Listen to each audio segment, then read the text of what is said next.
Et salut à tous, c'est Linko, j'espère que vous allez bien parce qu'aujourd'hui ça va donner. Regardez ce meuble, c'est là où il y avait tout le monde. Et là, il va y avoir des nouvelles ADC en verre qui vont arriver de chez Hand Center. Ce petit setup va vraiment bouger, ça y est, je passe avec un beau meuble Ikea de 4 sur 4. Alors je vais prendre l'étagère du haut et les 8 premiers modules du haut pour moi. Donc ça va nous permettre de tout séparer. Un gros big up à JSL également qui m'a cédé tout son matos. Alors une petite fourmilière tout pète avec des Messor Barbarus, c'est la première fois que j'en ai. Une belle fondation qui est bien commencée avec des majors. Une autre belle fondation Polygine apparemment. On va regarder tout ça dans ce nid building double. Alors ils sont pas très remplis pour l'instant, surtout le nid building. On va essayer de les remettre dans des petites fondations. En tout cas c'est un très beau nid, on va essayer de tout remettre à zéro, bien le nettoyer. Une belle ADC aussi qui est arrivée, celle-ci je pense qu'elle va partir pour les Camponotus. Aspirateur, nettoyage, des graines. Franchement il m'a cédé tout son matos pour quasi rien, c'est vraiment trop sympa.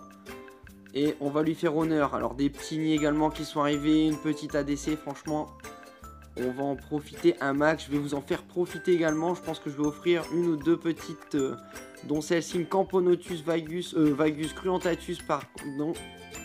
Elle était très maigrichonne à l'arrivée, je lui ai mis un petit coton avec du liquide sucré, elle s'est jetée dessus. Donc on espère qu'elle reprenne du poil de la bête. Dès que la fondation aura démarré, je pense qu'on la fera gagner, hein, quand j'en ai déjà une qui vient de chez Nico. Regardez, j'ai déjà un petit œuf qui est arrivé. Donc je sais pas si elle est de cette année, je l'espère. Mais en tout cas, j'espère en prendre soin pour vous en faire profiter. Les Prenolepis Nitens, alors également, je n'en avais pas parlé, mais je les ai remis en tube étant donné qu'elles avançaient pas des masses. Bon là, elle m'a repondu quelques petits œufs, on les a remis en tube, on verra ce que ça donne. Là, la Suisse qui a été virée de son nid. Manque d'humidité, le nid est parti chez les Vagus, hein, vous vous en rappelez. Alors elle, pareil, elle est repartie en tube. Et les Camponotus Arbereri, hein. Celle-ci, elle a bien refondé, mais je les ai remis que en tube, j'ai retiré l'ADC. Peut-être que c'est ça qui l'a stressé, on verra ce que ça donne dans ce tout petit module. En tout cas, elle a bien repondu. Voilà. Et la Ruffy Barbie, je sais pas si vous en rappelez, je l'avais capturée il y a 2 semaines. Et regardez, elle m'a déjà fait ses premiers cocons. Franchement, c'est la folie.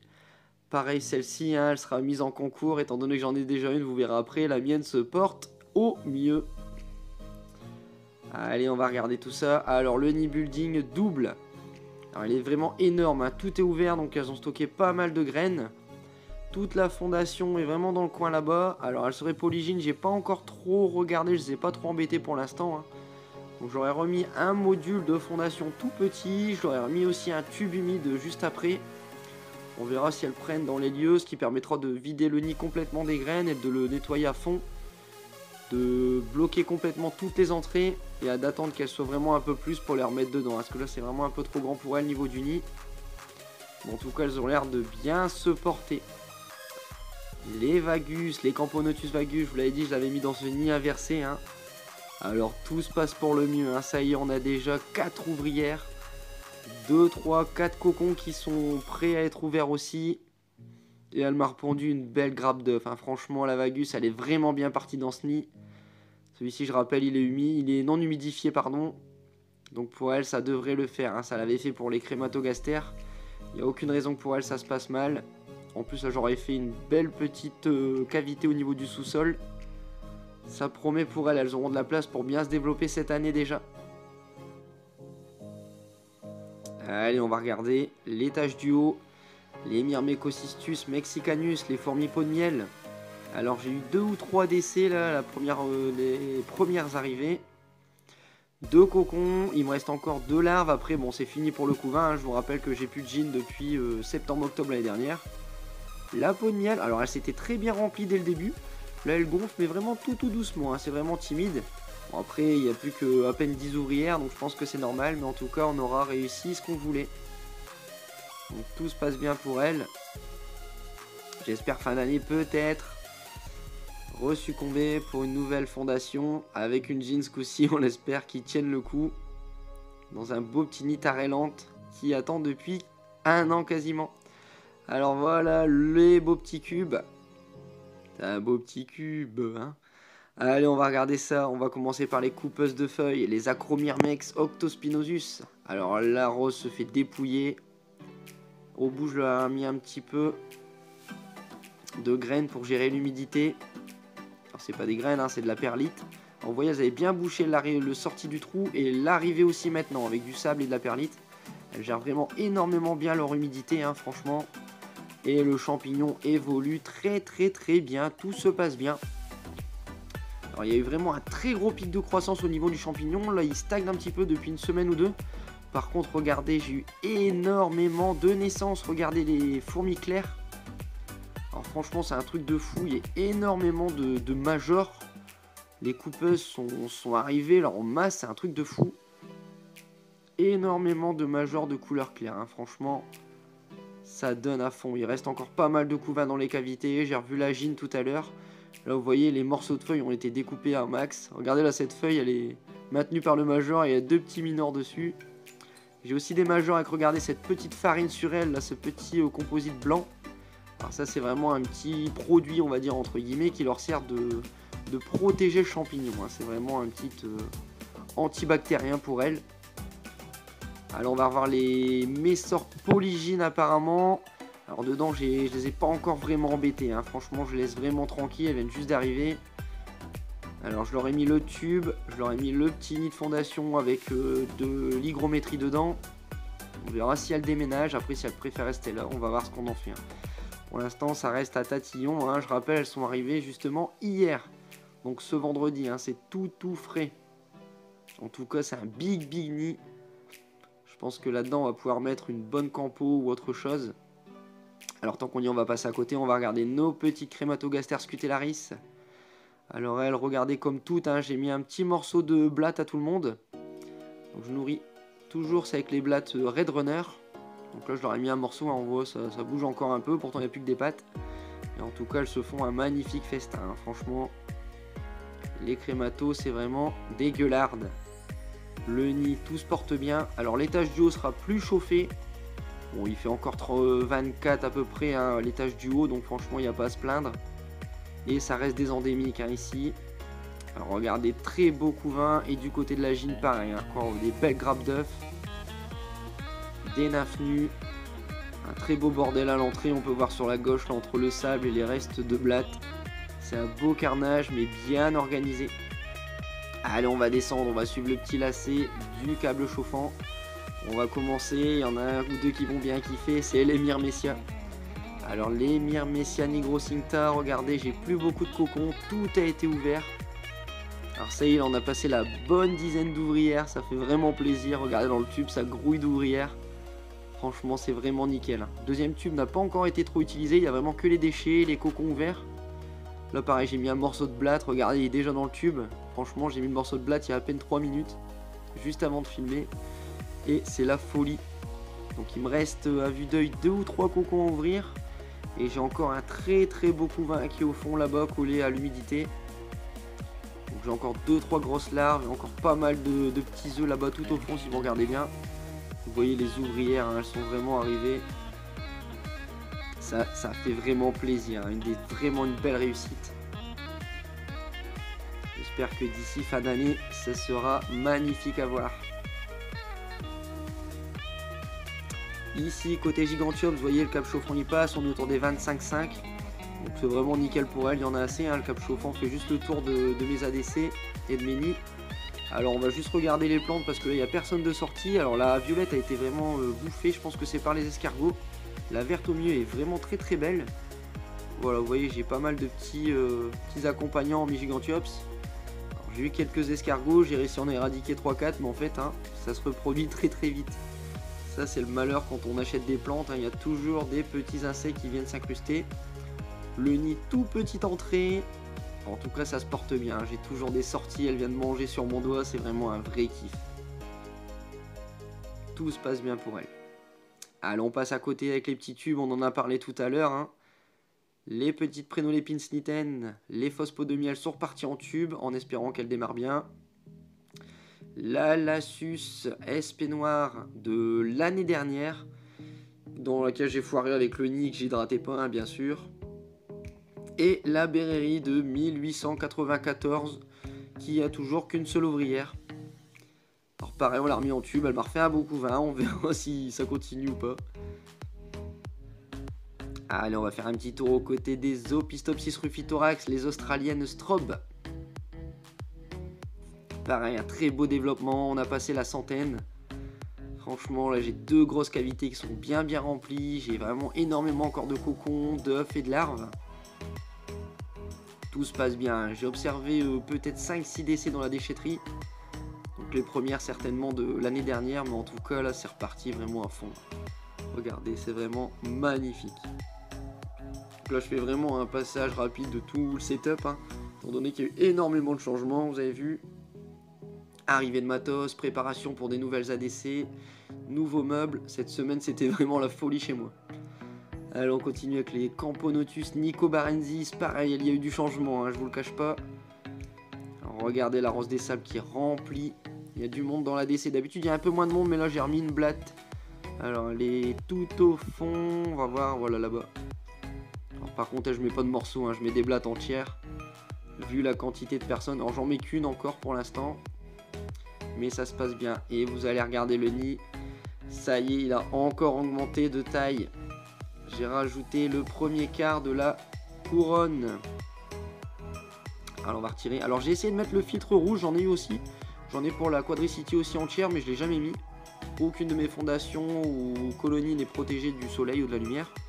Là j'ai tenté. Bon, il y a autant de monde que dans la Quadricity que dans la couronne. Donc c'est ni un top ni un flop, on va dire que elles choisissent. Alors sinon regardez les cavités, hein, c'est encore maxi rempli. J'ai augmenté car j'ai encore énormément de couvains, hein. Bon c'est des Nicobarensis. Pour rappel, je les ai eu début d'année dernière. En gîne quasi seul, hein, 2 ou 3 ouvrières maxi à l'arrivée de l'année dernière. Et regardez, quand je vous dis que la polygyne chez les Nicobarensis ça doit pas servir à grand chose, c'est la folie. Donc, tout se passe bien, hein. Franchement pour l'instant j'ai pas d'évasion dans ce nid, il tient le coup. Je l'augmente au fur et à mesure, je prends toujours un petit coup d'avance, je leur laisse pas mal de place quand même. Dès que je vois que la DC se remplit bien, je remettrai un bout de couronne. Vous voyez là, il y a encore pas mal de place, hein. Regardez la quantité de cocons, c'est un truc de malade.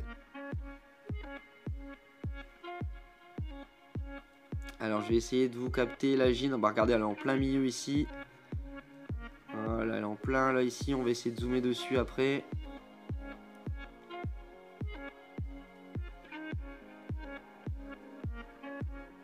Le Nicobarensis, hein, une des espèces pour les débutants, mais quand vous regardez ça, regardez au bout d'un an à quoi vous attendre, hein. Franchement, elles sont pas trop chauffées, on est autour des 23-24 degrés. Je nourris très peu, je trouve. Beaucoup de liquide sucré par contre, mais très peu d'insectes. Et regardez, franchement, c'est la folie, hein. Franchement, au bout d'un an, attendez-vous à avoir besoin d'un setup conséquent. Alors on a fait le dessus, le dessous, on va passer à l'étage du bas. Donc là j'ai mis des portes vitrées. Ayant des enfants en bas âge, on protège le tout, hein, y a pas. Alors aujourd'hui, ce samedi, j'ai eu une arrivée de Lassus SP noir, je pense. Donc j'en ai capté 5 ou 6, je les offrirai également. La Camponotus crantatus que j'ai récupéré et qui se remet. Et la Rufibarbis d'il y a 2-3 semaines qui va bientôt déballer ses premiers cocons. Alors ça c'est un truc de fou. Pareil, hein, les lots, les gains vont bientôt partir. Je pense qu'arrivé à 600 abonnés, on va vraiment commencer à en donner. Ici pareil, je vais faire des zooms rapides, hein. On va voir les Lassus SP jaunes qui se développent très bien. Il commence à y avoir des cocons. À côté, mes Cruentatus qui viennent de chez Nico qui se portent bien. Elle m'avait fait tant souffrir les dernières. Là, tout se passe bien encore. J'ai un très beau couvain au fond. Pas trop les embêter, mais en tout cas, ça se passe très bien.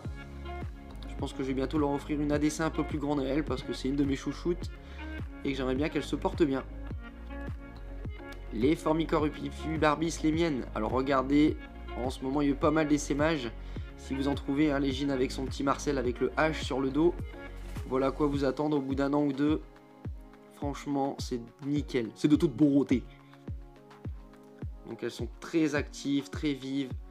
Elles attaquent énormément au niveau de l'ADC. Là pareil, hein, j'ai mis la blatte il y a très peu de temps. Elle a été déchiquetée et mise directement dans le lit.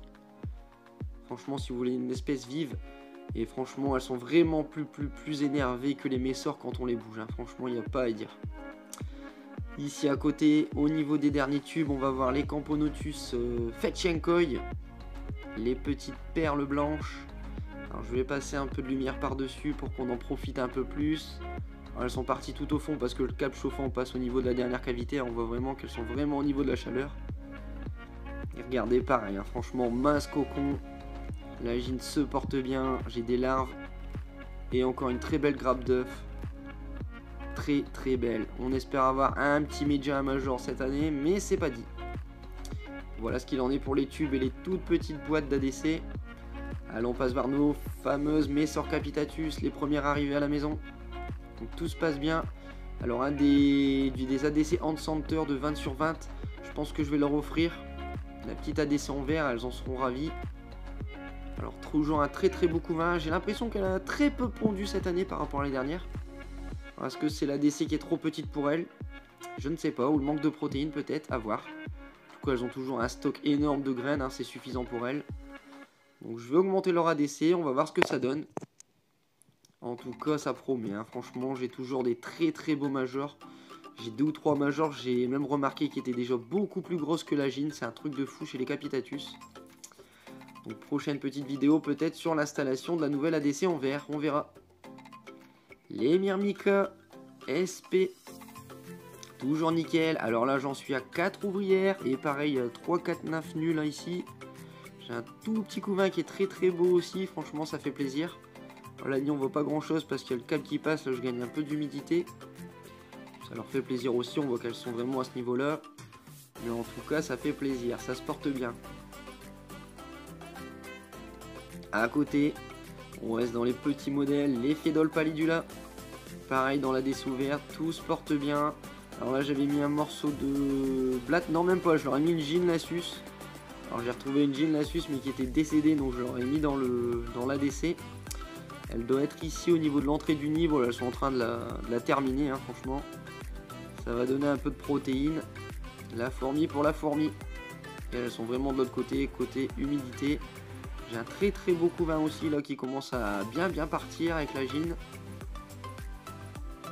Ça me suffit amplement pour nos petites fédoles. Le but c'est juste qu'elles se sauvent pas pour ce petit module. Et on va terminer avec les Camponotus Rufipes, les petites brésiliennes. Alors elles ont eu un très gros coup de mou au début de cette année, là, très peu de ponte. J'ai eu pas mal de décès mais au niveau des minors. Alors j'ai l'impression maintenant que j'ai plus de médias et de majors que de minors. C'est un truc de fou, j'ai vraiment quasiment que des grosses têtes. À mon plus grand plaisir, hein, mais bon ça a diminué quand même, mais là c'est bien reparti. Franchement, alors je leur ai mis de l'humidité dans ce nid. J'aurais passé un tube avec une petite mousse bleue. Donc pour l'instant ça a l'air de bien fonctionner. Et là j'ai une belle ponte qui est repartie, là je suis arrivé avec des belles larves. Prochaine fois je pense qu'on aura un beau nid de cocon. Et on va terminer avec nos belles Maculatus. Elles aussi, elles ont eu tant de mal à démarrer cette année, mais là, c'est vraiment parti. Hein. Franchement, le déballage des cocons va commencer. Si ce n'est déjà fait, j'ai pas fait attention à avoir de nouvelles ouvrières. Étant donné qu'elles naissent très claires, mais elles sont déjà très claires chez cette espèce. En tout cas, tout se passe bien. Hein. La gine se porte au mieux. Là, elle est à l'étage du dessus, regardez en haut. Pareil, des morceaux de blatte. Et en tout cas, c'est bien parti pour elle. Un très beau couvain. Alors, sur ces dernières vidéos, je vous remercie de m'avoir vu. N'hésitez pas vraiment à liker, à partager, à commenter et surtout abonnez-vous. Il y a énormément qui ne sont pas abonnés. Ça me ferait un plus grand plaisir. Ça permettrait de bien faire connaître la chaîne et de faire pas mal de partages. Ciao!